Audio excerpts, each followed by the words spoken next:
ঘূর্ণায়মান পাহাড়ের মধ্যে অবস্থিত একটি অদ্ভুত গ্রামে এলি নামে একটি কৌতূহলী ছেলে বাস করত।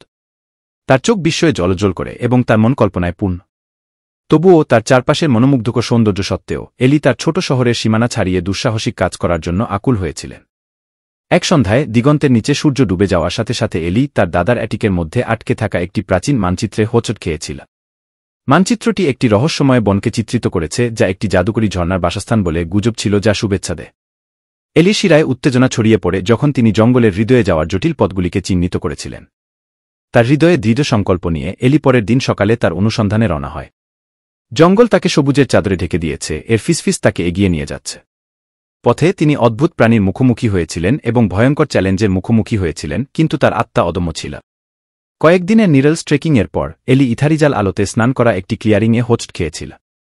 এর কেন্দ্রে কিংবদন্তি ঝর্ণা দাঁড়িয়েছিল, এর জল অন্য জাগতিক রঙের সাথে ঝলমল করছে। কাঁপতে কাঁপতে এলি এগিয়ে এলো, তার মন অগণিত কামনায় দুলছে। কিন্তু যখন সে তার পেয়ালা ফোয়ারায় ডুবিয়ে দিল, ক্লিয়ারিং এর মধ্য দিয়ে একটি কণ্ঠস্বর প্রতিধ্বনিত হল, প্রাচীন এবং জ্ঞানী। তুমি কি চাও, তরুণ পথিক?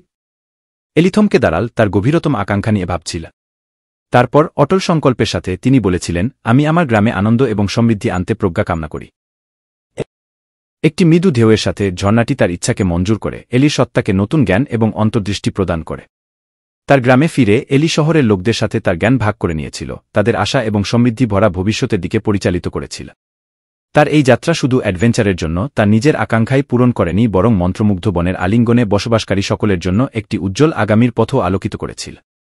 এবং এইভাবে এলির কিংবদন্তি, যে ছেলেটি জ্ঞানের সন্ধান করেছিল, সময়ের টেপেস্ট্রিতে খোদাই হয়ে গিয়েছিল, পরবর্তী প্রজন্মকে অনুপ্রাণিত করে।